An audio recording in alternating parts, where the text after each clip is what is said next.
Respire e vamos falar agora sobre saúde. Nós estamos no Junho Verde, que traz um alerta sobre o câncer de rim.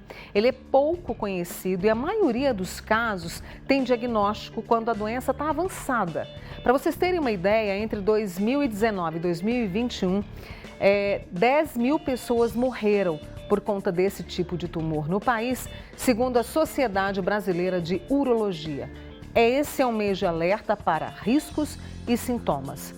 E eu convidei esse amigo querido, o Dr. Danielo Garcia de Freitas, que é urologista, e está com a gente aqui hoje. Você pode participar também. Danielo, mais uma vez, obrigada, tá? Eu que agradeço a oportunidade, Mônica. Bom dia a todos os telespectadores do Manhã Total. É um prazer estar com vocês aqui novamente. Muito obrigada. Para a gente começar a falar sobre câncer de rim, pouca gente sabe desse tipo de tumor. E o que pode levar? Tem a ver com o estilo de vida, com a genética? Então, Mônica, dentro da urologia, nós temos 3 tumores mais incidentes, né? O tumor de próstata é disparado o tumor mais incidente de todos, né? É o tumor sólido mais comum do sexo masculino. Depois nós temos os tumores de bexiga e via excretora, que é um tipo de tumor que pode acometer desde a parte urinária baixa até a parte interna dos rins, dos ureteres. E o mais raro, porém o mais agressivo de todos, é o tumor renal. Então, o carcinoma de células claras, o adenocarcinoma, o tipo histológico mais comum do tumor maligno de rim, ele tem essa característica. Ele é raro, ele praticamente não dá sintomas no início, esse aqui é o maior problema, mas ele tem uma agressividade muito grande. Ao contrário do tumor de próstata, que pode ser curado também com radioterapia, ao contrário do tumor de bexiga, que pode ter cura por meio de cirurgia e também quimioterapia tradicional, o tumor de rim não responde à radio e quimioterapia convencionais. Nossa. Então é fundamental fazer o diagnóstico precoce, o tratamento inicial diretamente ligado à possibilidade de cirurgia e também de terapias ablativas, né? Nós temos seriam uma forma de você tratar o paciente sem precisar fazer incisões, cortes ou mesmo punções, né? A gente faz uma cirurgia, um procedimento que não chega a levar o paciente ao centro cirúrgico. São introduzidas pequenas agulhas para alcançar o tumor no local do rim sem precisar operar o paciente. Existem 2 formas de energia que são utilizadas, né? A crioablação ou a crioterapia e a radioablação ou radiofrequência. São 2 formas de energia para a gente poder destruir o tumor no local sem precisar operar o paciente. Só que tem um problema, a gente precisa fazer o diagnóstico precoce.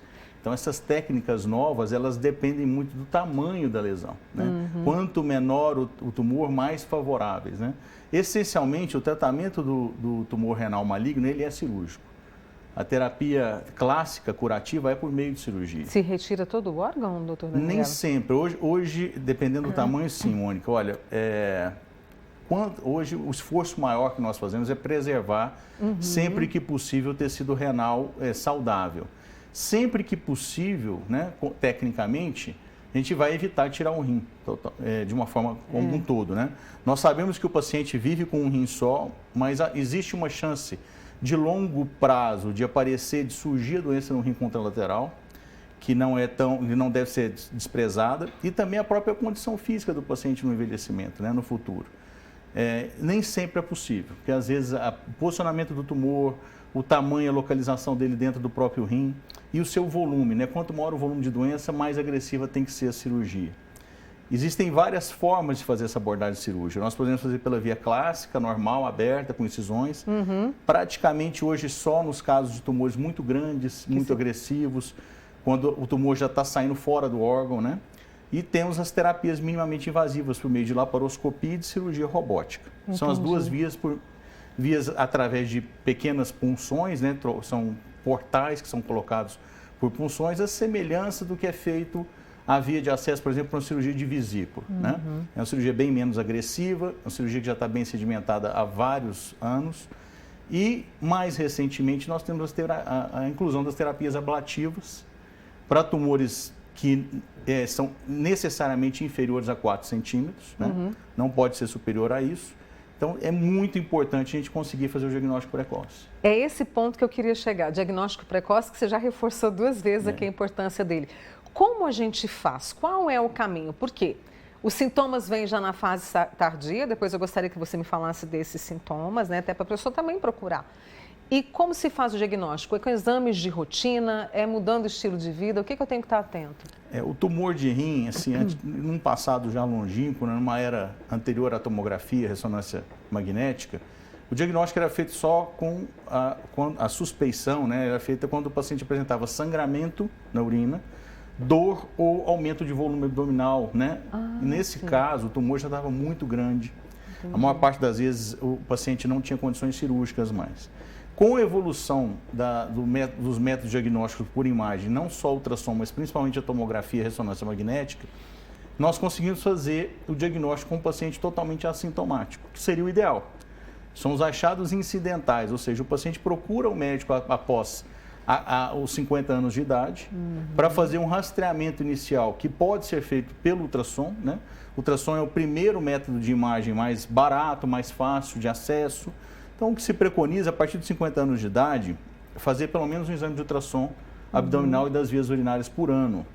Obviamente, a tomografia e a ressonância são exames superiores. E quando há suspeita de alguma lesão no ultrassom, é obrigatório complementar, né, a imagem, né, o estudo de imagem com tomografia e, eventualmente, até com ressonância magnética. É importante salientar, Mônica, que não são só tumores malignos que existem nos rins. Certo. O mais preocupante são os tumores malignos, estão diretamente relacionados ao tamanho da doença, né? Mas existem nódulos pequenos que podem ser benignos e acompanhados, principalmente nódulos abaixo de 2 centímetros. Então é extremamente importante fazer exames de imagem. Infelizmente, nós não temos marcadores para uso de rotina em clínica, igual, por exemplo, nós temos o PSA para a próstata, nós não temos marcadores de sangue para fazer diagnóstico precoce de câncer de rim. Existem alguns marcadores tumorais utilizados em pesquisa para terapêutica imunológica, mas não são utilizados em rotina clínica. Isso são em centros mais avançados e basicamente para diferenciar a agressividade da doença. Para fazer o diagnóstico, o importante é fazer o exame de imagem a partir dos 50 anos. A partir dos 50. Existe uma exceção, Mônica, que são pacientes que têm uma herança genética, né? Nós sabemos que o câncer renal ele está diretamente relacionado à obesidade, à hipertensão e fatores familiares.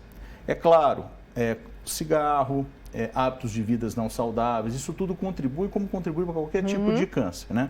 Mas especificamente o ganho de peso, a hipertensão arterial e a herança familiar, né? Aqueles pacientes que têm um histórico de parentes de primeiro grau com câncer de rim na família, tem necessidade de começar a fazer esse rastreamento mais precoce, né? A doença tem um pico de incidência após a 6ª década de vida, mas não é tão incomum a gente pegar pacientes entre 30 e 40 anos de idade com câncer de rim. Olha. Isso está demonstrando para a gente que os hábitos de vida estão cada vez mais influenciando na etiologia da doença, na origem, né? Olha o que o doutor Danielo está falando nesse junho verde. Quer dizer, uma incidência ali, né, na faixa dos 30, 40 anos e que a gente precisa prestar atenção nisso. Sim, com certeza. Deixa eu trazer a preocupação de uma mãe aqui, a nossa querida Inês. A filha dela fez uma cirurgia com menos de 3 anos de idade.